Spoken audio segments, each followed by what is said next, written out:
Monsieur le gouverneur, mesdames et messieurs, je voudrais à l'entame de mes propos rendre grâce à Dieu, le Tout-Puissant, de nous avoir gratifié de ce jour, 20 avril 2024, qui consacre officiellement le lancement de la phase régionale du dialogue intermalien pour la paix et la réconciliation nationale sur toute l'étendue du territoire national après la phase communale bien remplie, saluée du reste par nos populations pour le succès engrangé.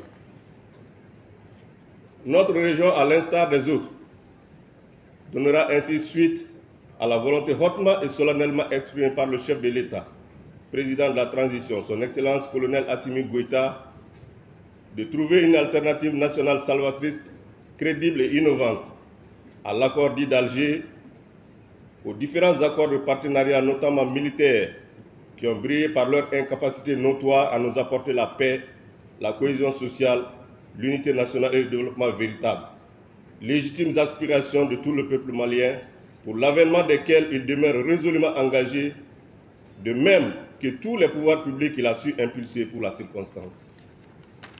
Monsieur le gouverneur de la région de Ségou, mesdames et messieurs, chers participants, cette rencontre du dialogue intermalien pour la paix et la réconciliation nationale autour des thématiques d'intérêt national est perçue par nos populations comme une occasion d'écrire une page de l'histoire de notre pays, une opportunité d'apporter notre contribution à l'édification nationale du Mali, notre patrie dans sa marche intrépide vers un avenir radieux où il fait appel à tous ses fils, femmes, jeunes et vieux, de ville comme de campagne, de se tenir debout sur les remparts, au coude à coude sur le chantier du bonheur véritable.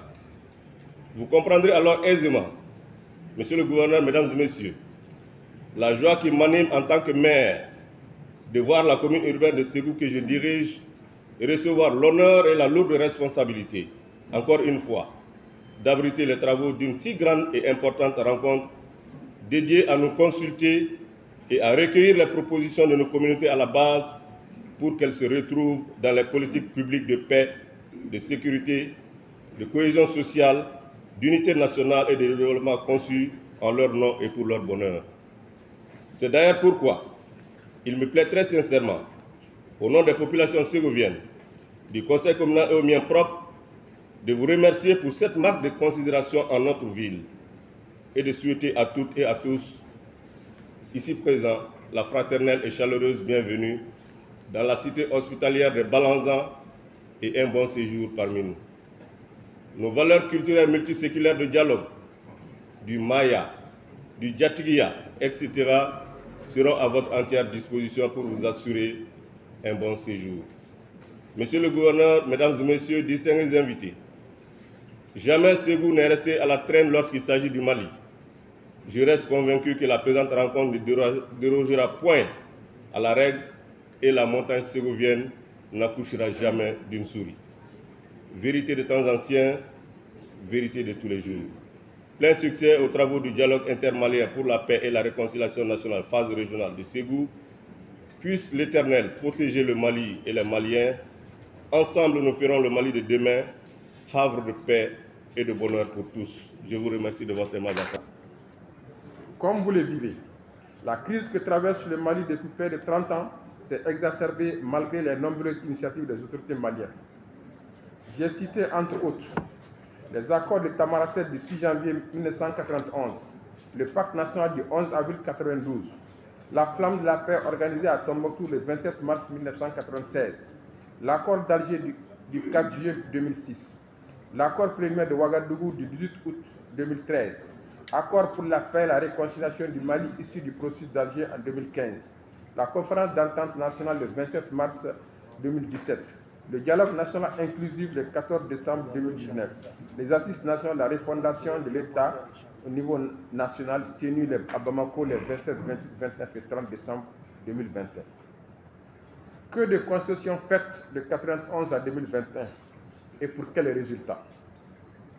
Capitalisant les avancées réalisées dans le cadre du processus de paix en tirant les enseignements des défis qui subsistent, le président de la transition, le colonel Assimi Goïta, dans son adresse à la nation le 31 décembre 2023, a pris l'option de privilégier l'appropriation nationale du processus de paix en donnant toutes ses chances à un dialogue direct intermalien afin d'éliminer les racines des conflits intracommunautaires et intercommunautaires. À cet égard, le président de la transition, le colonel Assimi Goïta, a donné des orientations pour la tenue du dialogue intermalien à travers la lettre de mission du président du comité du pilotage du dialogue intermalien. Le comité du pilotage a également bénéficié des orientations du Premier ministre, le Dr Choguel Kokalla Maïga, à l'ouverture de l'atelier national de validation des TDR du dialogue, ainsi qu'au cours de l'audience qu'il a bien voulu accorder à la délégation du comité de pilotage.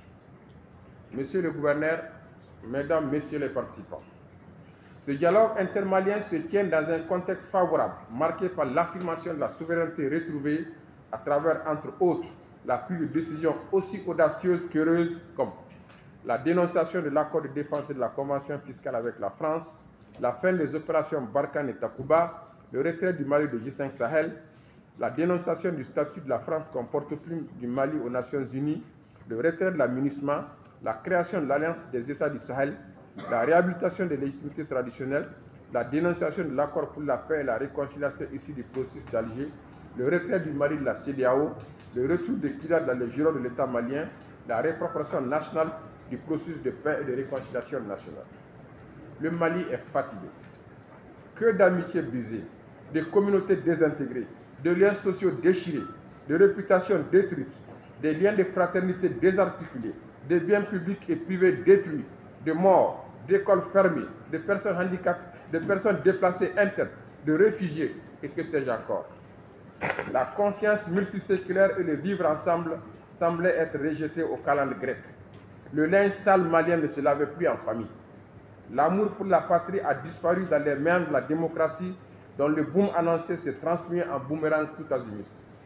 À la croisée des chemins, le moment est venu de nous ressaisir, de redevenir maître de notre destin, d'appréhender la période historique décisive que nous vivons, de nous parler franchement en nous regardant les yeux dans les yeux pour que chacun dise sa vérité, pour aboutir à une vérité partagée afin de sortir notre pays de l'univers kafkaïen dans lequel nous végétons pour faire face aux multiples défis sécuritaires et aux autres défis de la cohésion sociale, de la réconciliation et du développement. Une légitime fierté pour moi de présider en ce jour mémorable la cérémonie d'ouverture des travaux du dialogue intermalien ici à Ségou, phase régionale. Permettez-moi tout d'abord de souhaiter la bienvenue à tous les invités à cette auguste cérémonie.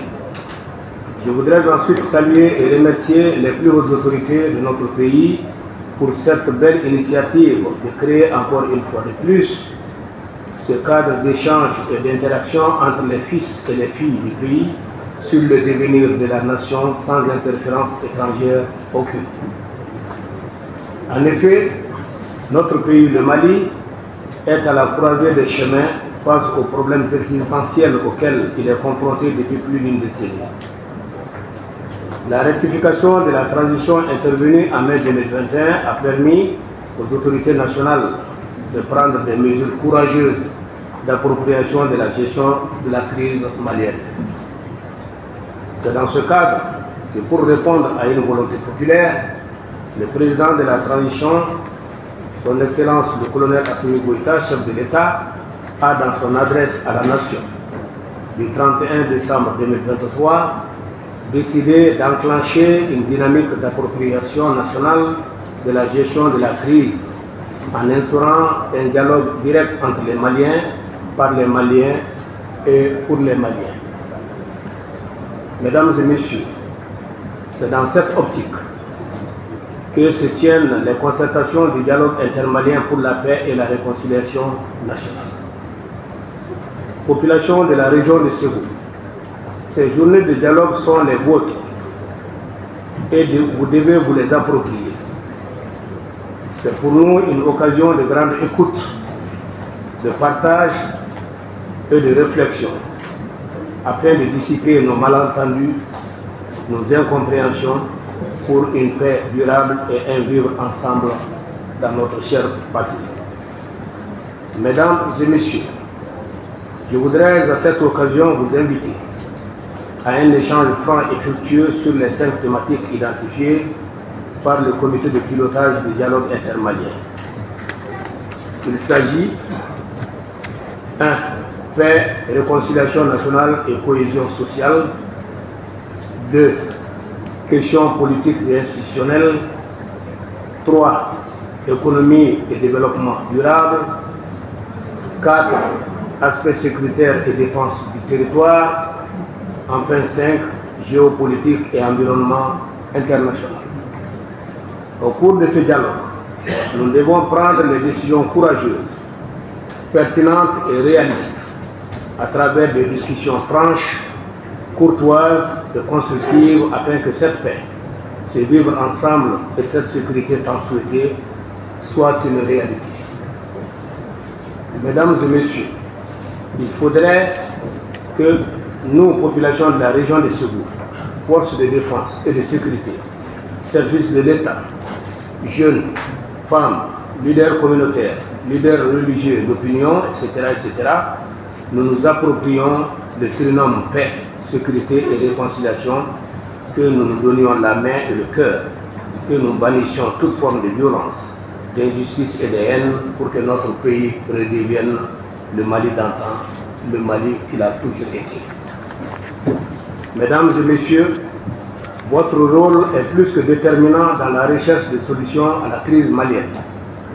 C'est donc à juste titre qu'à l'occasion de ce dialogue, je vous exhorte solennellement à orienter, à conseiller et à accompagner les autorités nationales pour la restauration de la paix, de la cohésion sociale et de la réconciliation nationale.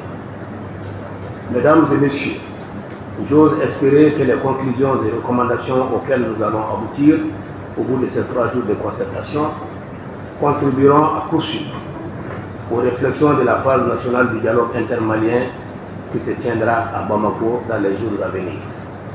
C'est sur cette note d'espoir et tout en souhaitant plein succès à nos travaux que je déclare ouverte la phase régionale du dialogue intermalien de la... Bien, je pense que je commencerai d'abord par remercier et féliciter les plus hautes autorités du Mali d'avoir pris cette initiative d'un dialogue intermalien.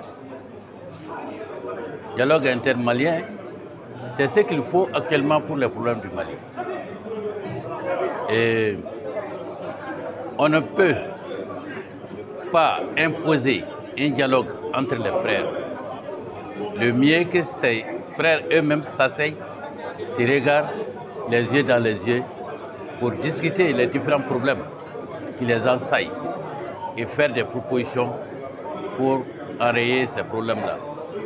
C'est la manière la plus forte. Je pense après les dialogues au niveau de la phase communale, aujourd'hui c'est la phase régionale. Et je pense que toutes les sensibilités de la région sont représentées ici. Et chacun, dans son intime conviction, est venu pour participer à ce dialogue-là. Et je pense que leur participation sera de taille. Et chacun va exprimer tout ce qu'il entend comme cause des problèmes du Mali et aussi ce qu'il envisage comme des solutions à ces problèmes-là.